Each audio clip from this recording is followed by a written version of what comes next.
শিক্ষার্থীগণ, আমি গত ক্লাসটি বন্দনা কবিতাটি আলোচনা করেছিলাম। তো কবিতাটি আশা রাখি বুঝতে পেরেছ। কবিতা বুঝলে জ্ঞানমূলক প্রশ্নের সমস্যা না হওয়ার কথা। তো জ্ঞানমূলক প্রশ্ন তারপরে আমি কয়েকটি এখানে এই ভিডিওতে বলতেছি। আজকের কয়েকটি জ্ঞানমূলক প্রশ্ন বলবো এবং কিছু বহু নির্বাচনী প্রশ্নের উত্তর এখানে বলতেছি। প্রথমে 1 নম্বর হচ্ছে, মুসলমান কবিদের মধ্যে কে প্রাচীনতম? উত্তর, মুসলমান কবিগণের মধ্যে শাহ মোহাম্মদ শগীর প্রাচীনতম। কে গৌড়ের সুলতান ছিলেন? গৌড়ের সুলতান ছিলেন গিয়াসউদ্দিন আজম শাহ। 3 নম্বর, ইউসুফ জুলেখা কাব্যটি কখন রচিত হয়েছিল? উত্তর, ইউসুফ জুলেখা কাব্যটি 15 শতকের প্রথম দিকে রচিত হয়েছিল। 4 নম্বর, শাহ মোহাম্মদ শগীরের কাব্যে কোন অঞ্চলের শব্দের ব্যবহার লক্ষ্য করা যায়?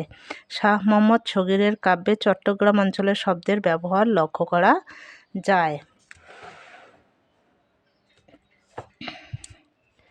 5 নম্বর, কবি ইউসুফ জুলেখা কাব্যে কোন ভাষায় ধর্মীয় উপাখ্যান বর্ণনা করতে চেয়েছিলেন? উত্তর, কবি ইউসুফ জুলেখা কাব্যে দেশি ভাষায় ধর্মীয় উপাখ্যান বর্ণনা করতে চেয়েছিলেন। 6 নম্বর, ধর্মীয় পটভূমি থাকলেও ইউসুফ জুলেখা কেমন উপাখ্যান হয়ে উঠেছে? উত্তর, ধর্মীয় পটভূমি থাকলেও ইউসুফ জুলেখা মানবিক প্রেম উপাখ্যান হয়ে উঠেছে। 7 নম্বর, বন্দনা কবিতায় কাকে দ্বিতীয়ত প্রণাম করার কথা বলা হয়েছে? উত্তর, বন্দনা কবিতায় বাবা মাকে দ্বিতীয়ত প্রণাম করার কথা বলা হয়েছে। 8 নম্বর, কিসের ভয়ে মা সন্তানকে মাটিতে রাখেননি? উত্তর, পিঁপড়ার ভয়ে মা সন্তানকে মাটিতে রাখেননি। 9 নম্বর, কে কোল দিয়ে বুক দিয়ে জগতে বিদিত? উত্তর, জন্মদাত্রী মা কোল দিয়ে বুক দিয়ে জগতে বিদিত। তারপরে হচ্ছে 10 নম্বর, শিশুকালে সন্তান কেমন থাকে? উত্তর, শিশুকালে সন্তান অসখ্য ও দুর্বল থাকে। 11 নম্বর, কে না খেয়ে না পড়ে তার সন্তানকে দেন? উত্তর, জন্মদাতা পিতা না খেয়ে না পড়ে সন্তানকে দেন। 12 নম্বর, সন্তান কার স্নেহে জীবন যৌবন অতিবাহিত করেন? উত্তর, সন্তান পিতার স্নেহে জীবন যৌবন অতিবাহিত করেন। 13 নম্বর, কে মানুষকে দ্বিতীয় জন্মদান করেন? উত্তর, শিক্ষাগুরু মানুষকে দ্বিতীয় জন্মদান করেন। 14 নম্বর, পুরবাসী শব্দের অর্থ কী? উত্তর, পুরবাসী শব্দের অর্থ নগরবাসী। 15 নম্বর, সাবাল শব্দের অর্থ কী? উত্তর, সাবাল শব্দের অর্থ ছেলে বা সন্তান। 16 নম্বর, কাহন শব্দের অর্থ কী? উত্তর, কাহন শব্দের অর্থ 16 পণ বা টাকা। 17 নম্বর, সভানক শব্দের অর্থ কী? সভানক শব্দের অর্থ সবার। 18 নম্বর, দোসর শব্দের অর্থ কী? দোসর শব্দের অর্থ হচ্ছে দ্বিতীয়। 19 নম্বর, শিশু কিভাবে ধীরে ধীরে পরিণত মানুষ হয়ে ওঠে? উত্তর, মায়ের আদর যত্নে ও পরিচর্যায় শিশু ধীরে ধীরে পরিণত মানুষ হয়ে ওঠে। 20 নম্বর, অসখ্য আসিনময় দুর্বল সাবাল পংক্তিটি কবি কেন ব্যবহার করেছেন? উত্তর, অসখ্য আসিনময় দুর্বল সাবাল পংক্তিটি কবি স্নেহময়ী মায়ের প্রতি শ্রদ্ধা ও কৃতজ্ঞতা প্রকাশের উদ্দেশ্যে ব্যবহার করেছেন। তারপর 21 নম্বর হচ্ছে 21 নম্বর, ইউসুফ জুলেখা কাব্যের কোন পর্ব থেকে বন্দনা কবিতাটি সংকলিত হয়েছে? ইউসুফ জুলেখা কাব্যের বন্দনা পর্ব থেকে বন্দনা কবিতা অংশটি সংকলিত হয়েছে। তারপর হচ্ছে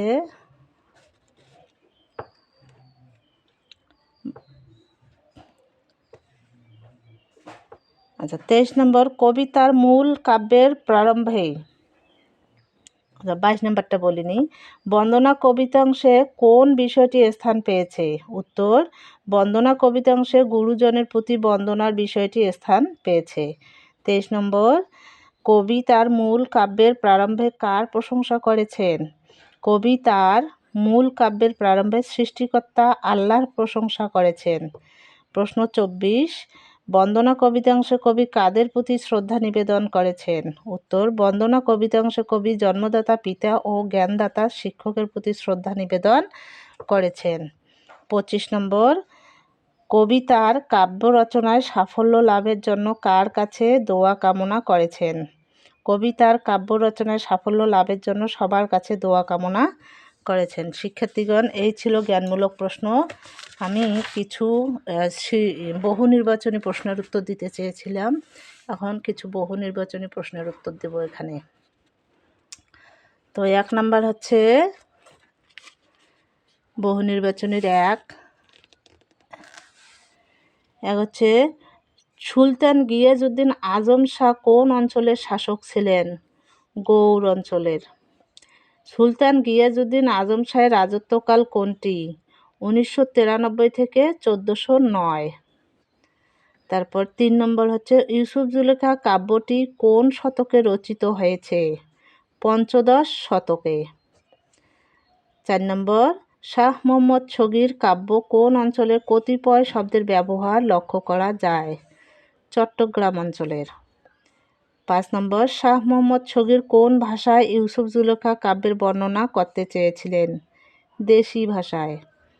6 নম্বর, ইউসুফ জুলেখা কাব্যে শাহ মোহাম্মদ শগীর কী বর্ণনা করতে চেয়েছিলেন? ধর্মীয় উপাখ্যান। 7 নম্বর, কবি শাহ মোহাম্মদ শগীর দ্বিতীয়ত কার পায়ে প্রণাম করার কথা বলেছেন? পিতামাতার। 8 নম্বর, অসখ্য শব্দটির অর্থ কী? অসখ্য শব্দের অর্থ হচ্ছে ক অশান্তি, খ হচ্ছে অশক্ত, ক হচ্ছে অশক্তি, খ হচ্ছে অশক্ত, গ হচ্ছে দুর্বল। তারপর 9 নম্বর, কে পিঁপড়ার ভয়ে সন্তানকে মাটিতে রাখেনি? মাতা। তারপর 10 হচ্ছে, ছেলেবেলায় শিশুরা কেমন থাকে? দুর্বল। 11 নম্বর, মায়ের দয়ায় সন্তান কিসের অধিকারী হয়? বিশাল ধরের। 12 নম্বর হচ্ছে, কে সন্তানকে না খেয়ে খাওয়ায়, না পড়ে পড়ায়? পিতা। 13 নম্বর, কার স্নেহে সন্তান জীবন যৌবন অতিবাহিত করেন? পিতার। কবি কাকে পিতার থেকে বেশি প্রণাম করার কথা বলেছেন? ওস্তাদকে। 15 নম্বর, কে মানুষকে দ্বিতীয় জন্মদান করেন? ওস্তাদ। কবি কাদের পায়ে ভক্তি ও শ্রদ্ধা নিবেদন করেছেন? সভাসদগণের। আচ্ছা, সভাসদগণের। তারপরে হচ্ছে 17 নম্বরে আছে, সাবাল শব্দের অর্থ কী? সাবাল শব্দের অর্থ হচ্ছে সাওয়াল এবং সন্তান। পুরবাসী শব্দটির অর্থ কী? পুরবাসী শব্দের অর্থ নগরবাসী। গঙ্গায়ে শব্দের অর্থ হচ্ছে অতিবাহিত করা। 20 নম্বর, বিদিত শব্দের অর্থ কী? মানে জানা। জিউ শব্দের অর্থ কী? জীবিত থাকা। 22 নম্বর, আমহার শব্দের অর্থ কী? মানে আমার। বন্দনা কবিতাটি কোন কাব্যের অন্তর্গত? ইউসুফ জুলেখা। 24 নম্বর, কে অশেষ দুঃখ কষ্ট স্বীকার করে সন্তানকে বড় করে তোলেন? পিতামাতা। 25 নম্বর, কে শিশুদের জ্ঞান দান করে মানুষ হিসেবে গড়ে তোলেন? শিক্ষক। একটি উদ্দীপক আছে, উদ্দীপকের আলোকে দুটি প্রশ্ন আছে। উদ্দীপকটি হচ্ছে, পৃথিবীতে মাতৃস্নেহের তুলনা নেই। মাতৃস্নেহ শুধুই, আচ্ছা দেখা যাচ্ছে, মাতৃস্নেহ শুধুই একটি অনুভূতি নয়, বরং এক অসীম ভালোবাসা, ত্যাগ, সহানুভূতি ও যত্নের সমন্বয়। মায়ের এই স্নেহ ভালোবাসা যত্নে পৃথিবীর অন্য কোনো মাধ্যমে পাওয়া সম্ভব নয়। উদ্দীপকের আলোকে প্রশ্ন 26 ও 27। 26 নম্বর আছে, উদ্দীপকে বন্দনা কবিতাংশের কোন দিকটি ফুটে উঠেছে? মাতৃস্নেহের রূপ। 27 নম্বর, উদ্দীপকের সাথে নিচের কোন চরণটির ভাবগত মিল আছে? কোল দিয়া বুক দিয়া জগতে বিদিত। 28 নম্বর, কার আদর যত্ন ও পরিচর্যায় শিশু ধীরে ধীরে মানুষ হয়ে ওঠে? মাতার। তারপরে আছে 29 নম্বর, শাহ মোহাম্মদ শগীরকে কেন চট্টগ্রামের অধিবাসী বলে বিবেচনা করা হয়েছে? শব্দের ব্যবহার লক্ষ্য করে।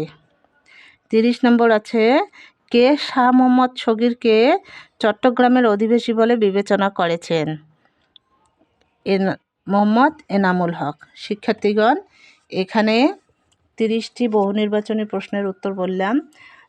যদি বন্দনা কবিতাটা তোমরা আমার ক্লাসটি করেছো, তাহলে আশা রাখি যতগুলো বহু নির্বাচনী প্রশ্নই থাক আমার মনে হয় উত্তর দিতে পারবে। তারপরেও আমি প্রশ্নগুলোর উত্তর দিয়ে দিলাম এখানে।